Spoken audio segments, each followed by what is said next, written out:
जय हिंद, मैं Sapna Agarwal from I big wonder. Schools वापस खुलने लगे, बच्चे स्कूल आ रहे हैं और कितना मजा आ रहा है पेरेंट्स को भी और टीचर्स को भी। लेकिन वहीं पर ना कई बार मन में ही आ रहा है, अभी मैंने एक आर्टिकल पढ़ा कि बच्चे पेंसिल की नोक टूटने से एकदम परेशान हो गए, मास्क गिर गया या किसी ने उनके मास्क को उतारने की कोशिश करी just to see the face, तो वो बहुत ज्यादा डिस्टर्ब हो गए। और फिर ये आया कि चिल्ड्रन वर वेरी हैप्पी जब वो ऑनलाइन पढ़ाई कर रहे थे। पेरेंट्स को भी लग रहा था और टीचर्स को भी कई बार लगा। लेकिन back to school holistic development के लिए तो आना बहुत जरूरी है। और स्वामी विवेकानंद ने भी कहा है ना कि education is manifestation of perfection which is already existing in man. और इसको हम कैसे मैनिफेस्ट करेंगे, मतलब हमारे कंप्लीट संस्कार, हमारी वैल्यूज, हमारी हर तरह से सोशियो इमोशनल डेवलपमेंट हर तरीके से। तो देखिए, आज अपने वीडियो के अंदर ना मैं वो प्रॉब्लम पॉइंट आप सबके साथ डिस्कस करना चाह रही हूं कि जो बच्चे अपर केजी क्लास 1 में आ रहे हैं, वो बच्चों को जितना लर्निंग गैप हुआ है, प्लस वो कंफर्टेबली सिस्टम में एडजस्ट हो जाएं, शेयरिंग करने लगे, इमोशंस को समझने लगे, लर्निंग का गैप एटलीस्ट जुलाई से पहले। तो देखिए, एक विद्या प्रवेश नाम का डॉक्यूमेंट है, शायद आप लोगों ने कभी रेफर करा होगा, पर मैं उसके ऐसे कुछ पॉइंट्स बता रही हूं जो शायद अनदेखे निकल गए हैं। और ये पॉइंट्स अगर टीचर्स और पेरेंट्स दोनों ही मिलकर बच्चों को समझा लें तो with in few weeks the child will be able to overcome whatever the gap is, और बच्चा बिल्कुल स्ट्रीमलाइन सिस्टम से वेरी सून जून जुलाई से एकदम बच्चा स्ट्रीमलाइन हो जाएगा। तो ये टाइम है, आपका बच्चा आ गया है। आप मेरे इन सारी चीजों को जानने के लिए ना वीडियो को लाइक कर लें, चैनल को सब्सक्राइब कर लें, और मैं नीचे डिस्क्रिप्शन बॉक्स के अंदर एक डॉक्यूमेंट जिसके अंदर बहुत सारी लर्निंग एक्टिविटीज, बहुत सारी वर्कशीट्स होंगी आपके लिए अलग अलग क्लास वाइज। आप उसको फ्री डाउनलोड करके प्रिंट करके बच्चों को प्रैक्टिस करा सकते हैं, चाहे स्कूल में एज टीचर्स और चाहे घर में एज पेरेंट्स। और फिर देखिएगा कि ये लर्निंग गैप कितनी जल्दी फुलफिल हो रहा है।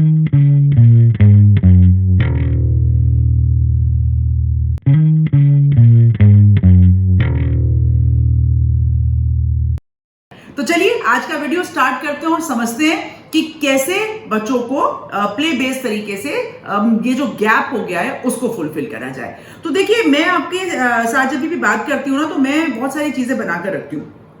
तो ब्रह्मावली तैत्रीय संहिता के अंदर एक 5-fold ह्यूमन डेवलपमेंट का तरीका बताया गया है, और उन्होंने कहा कि इसको पंचकोश बोलते हैं, और इसी से किसी भी बच्चे का या किसी भी इंडिविजुअल का डेवलपमेंट होता है। तो क्या है ये वही डेवलपमेंटल स्टेजेस हैं, लेकिन मैं इनको वो नाम दे रही हूं जो हमारे नेशनल पॉलिसी ऑफ एजुकेशन के अंदर बड़ा क्लियरली हाईलाइट किया गया है। क्या है वो? अन्नमय कोश, दैट इज फिजिकल डेवलपमेंट। आप देख भी पा रहे हैं साथ साथ जैसे मैं बोल रही हूं।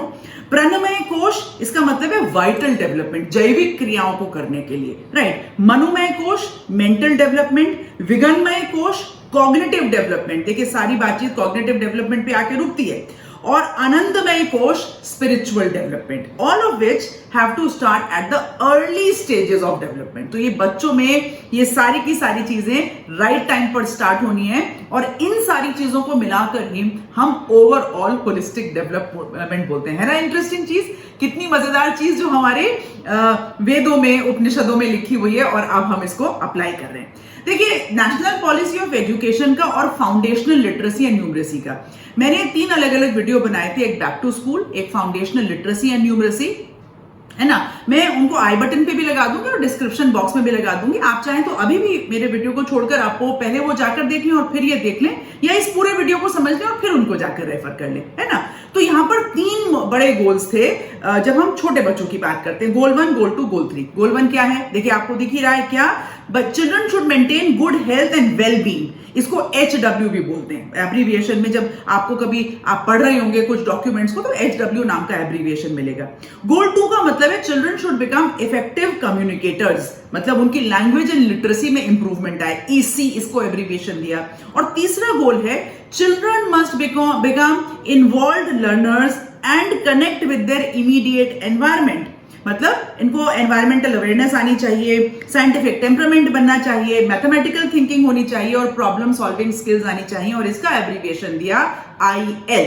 तो HW, EC, IL, ये तीनों एब्रीविएशंस आप याद रखेंगे जब भी आप FLN के किसी डॉक्यूमेंट को रेफर कर रहे होंगे, या मैंने जो नीचे लगाया है डॉक्यूमेंट उसको आप रेफर कर रहे होंगे, तो आपके लिए इजी होगा। इसको ग्लॉसरी की तरह से आप मेंटेन करके रख लें। तो ये तीनों गोल्स हमें थ्रू आउट समझने जरूरी है, केवल इस गैप को फुलफिल करने के लिए नहीं, पूरा हमको 5+3+3+4 वाला जो फॉर्मूला है उसमें पूरा हमको फॉलो करने के लिए। अच्छा चलिए थोड़ा सा आगे बढ़ लेते हैं और आगे बढ़ के हम ये समझ लेते हैं कि ये जो FLN है, जो मैंने अभी फाउंडेशनल लिटरेसी एंड न्यूमरेसी की बात करी, ये 6 साल का पीरियड है और इसमें 3 साल से लेके 9 साल तक का बच्चा शामिल है।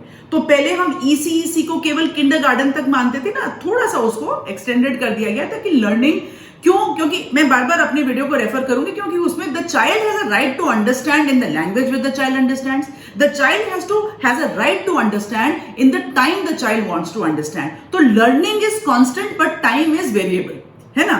तो यहाँ पर, और लैंग्वेज तो मल्टीलिंगुअलिज्म की बात हो ही गई कि मदर टंग के अंदर या जो बच्चा भाषा समझता हो उसमें हमें बात करनी है, कहीं पर भी मीडियम की बात नहीं है। तो यहाँ पर प्री स्कूल को 3 कैटेगरीज में बांटा गया है, प्री स्कूल 1 2 3, 3 से 4, 4 से 5, 5 से 6, इसको बोला बाल वाटिका। फिर इसके बाद आती है विद्या प्रवेश के ये अगले 3 साल, ग्रेड 1, ग्रेड 2, ग्रेड 3। ग्रेड 1 में 6 to 7, 7 to 8, 8 to 9 ईयर्स। यहां पर हमारा कंप्लीट, जिसको बोलते हैं FLN, कंप्लीट हो जाता है और बहुत ही तरीके से आपको यहां पर पूरी अपॉर्चुनिटी हर लर्नर को देनी है, पोस्ट कोविड और अदरवाइज भी, कि उसका जो भी लर्निंग गैप है आप फुलफिल करें उसके एज वाइज और उसको आगे बढ़े। कैसे फुलफिल करें, यही तो सवाल है ना, यही तो समझ में नहीं आ रहा है कि बच्चों को क्या कराएं, ऐसी चीजें। तो देखिए अब अपने वीडियो के अंदर हम एक एक करके ये स्टेप बाय स्टेप सारी चीजें समझते हैं। तो बच्चों के कुछ एक्टिविटी या इंटरेस्ट एरिया होते हैं, मैंने पूरे आपके लिए लगा दिए हैं, आप पूरे इनको चाहे तो नोट डाउन कर लें। तो ये अलग अलग ढंग से आप कैसे कर सकते हैं, देखिए लगभग 7 एक्टिविटी या इंटरेस्ट एरिया आइडेंटिफाई किए गए हैं। लाइब्रेरी एंड लिटरेसी, मतलब कि बच्चों को रीडिंग स्किल, तो रीडिंग चैलेंज भी एक 100 दिन का था जो अभी अप्रैल में खत्म होने वाला है। तो बच्चों को रीडिंग चैलेंज पर, वहां पर 100 दिन की बात है तो हजारों दिन चलना चाहिए। Reading has to continuously grow, because reading आने के बाद ही फिर, तो मैंने एक वीडियो में ये बोला था कि speaking is something which can be acquired naturally, but reading can not be acquired naturally, reading के लिए एफर्ट्स करने पड़ते हैं। तो that is why reading challenge की बात थी। नेक्स्ट आता है डॉल्स इन ड्रामेटिक प्ले, तो ड्रामा, किसी के साथ बोलना, बहुत सारी तरह तरह की एक्टिविटीज हैं। आप नीचे मैंने बहुत एक्टिविटीज और वर्कशीट्स लगाई हैं, आप जाकर उसको डाउनलोड कीजिएगा। फिर डिस्कवरी एंड साइंस, क्योंकि बच्चे को इंक्वायरी बेस्ड लर्निंग करनी है, उसको साइंटिफिक टेम्परामेंट बनाना है, क्यों, व्हाई उसके मन में आना चाहिए, हाउ उसके मन में आना चाहिए, यहाँ बचपन से। ऐसा नहीं कि हमने सिखा दिया और उसने मान लिया, तो there has to be something which is then block building, इसलिए ताकि उसकी जो ग्रॉस मोटर स्किल्स और फाइन मोटर स्किल्स, FMS जिसको हम बोलते हैं, वो सारी डेवलप होती रहे। देन मैथ्स या मैन्युपुलेटिव्स, क्योंकि मैथमेटिक्स या न्यूमरेसी जो है FLN में भी आप देख लें, so numeracy is something which starts from basic, मतलब बच्चे को मैथमेटिक कॉन्सेप्ट्स में pre mathematical concepts, big, small, far, near, right, many, तो ये सारे, लेस, ये बहुत सारे ऐसे करके कॉन्सेप्ट्स हैं। मैंने इतनी डिटेल में एक्टिविटीज लगाई हैं कि आप मुझे पक्का बोलने वाले हैं मेरे वीडियो को पूरा देखने के बाद और उस डॉक्यूमेंट को डाउनलोड करने के बाद कि आपको सच में बहुत हेल्प हुई। आर्ट इंटीग्रेटेड एजुकेशन, बिकॉज हम तो बड़े लोग हैं, हमसे तो कोई कहे आर्ट बनाने के लिए तो हमारे पास बहुत बहाने होंगे, but the child has a lot of opportunity to sketch, draw with free mind, free scribbling, ये बहुत जरूरी है। और आखिरी फिजिकल मूवमेंट करने के लिए, जिसको बोलते हैं म्यूजिक मूवमेंट, जिसको हम बोलते हैं, आप किसी भी तरीके से कराएं, योगा से कराएं, रनिंग से कराएं, म्यूजिक डांस के साथ कराएं, that is completely your choice, your wish, in wish you. अब सवाल ये आता है कि इस प्रोग्राम का ट्रांजैक्शन कैसे किया जाए, मतलब विद डिफरेंशिएटेड इंस्ट्रक्शन। मैं डिफरेंशिएटेड इंस्ट्रक्शन की क्यों बात कर रही हूं, एनईपी में कहा गया है इंक्लूसिविटी, माने दिव्यांग बच्चे भी रेगुलर क्लास में पढ़ेंगे, they have a complete right to study, right, because जब वो ग्रोइंग स्टेज में होते हैं तो there is no difference, everybody is learning. हाँ, अगर कोई ब्लाइंड है तो उनके लिए ग्रेजुअली ब्रेल लैंग्वेज होगी, then special educators will be, लेकिन अगर कोई फिजिकल जिसको बोलते हैं दिव्यांग है तो वो रेगुलर बच्चों के साथ पढ़ सकते हैं। तो यहां पर देखिए क्या करना होगा, 4-5 पॉइंट्स आपको एक एक करके बताती हूँ। लर्निंग ग्रुप्स को आपको छोटे छोटे हिस्सों में बांटना पड़ेगा बेस्ड ऑन द इंटरेस्ट्स। तो इंटरेस्ट कैसे आइडेंटिफाई करेंगे, देखिए काइनेस्थेटिक चिल्ड्रन होते हैं, राइट, देन आई मीन 3 तरह के लर्नर्स होते हैं ना, मैंने कई सारे वीडियो में बताया, ऑडिटरी, विजुअल एंड काइनेस्थेटिक। तो आप आइडेंटिफाई कर लें बच्चा किस प्रकार से लर्न करता है, उस तरह से आप उनके फ्लेक्सिबल ग्रुप्स बना लें। या अगर आप मिक्स एंड मैच करके देखना चाहें तो द चॉइस इज योर्स। फिर भी इसमें कुछ जानना चाहें तो मैं अलग से बता दूंगी आपको, राइट, मुझे कॉन्टैक्ट कर लें आप। देन डिफिकल्टी वाइज जो आपने छोटा ग्रुप बनाया है ना, उसमें डिफिकल्टी वाइज सेम एक्टिविटी का लेवल प्रोग्रेशन में बढ़ाते चले जाएं।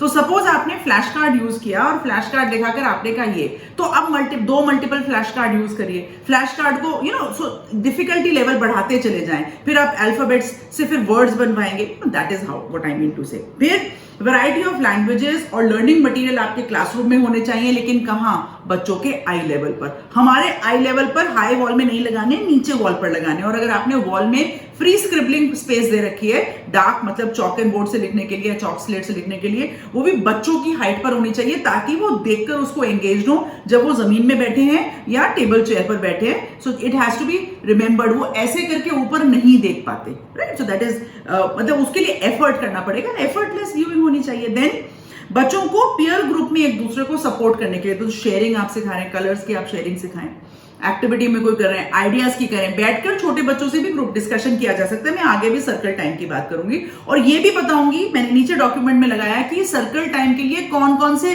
टॉपिक्स आप यूज कर सकते हैं और कितने कितने मिनट आप सर्कल टाइम चला सकते हैं। वो पूरी मैंने डिटेल्स वहां पर दी, क्योंकि वीडियो के अंदर तो मैं ब्रीफ में सबके बेनिफिट के लिए बता रही हूँ। और पेरेंट्स को भी आप अपना पार्टनर बनाएं, बिकॉज खास तौर पर जो स्पेशल नीड्स वाले बच्चे हैं उनके पेरेंट्स आपको काफी सारी चीजें बताएंगे।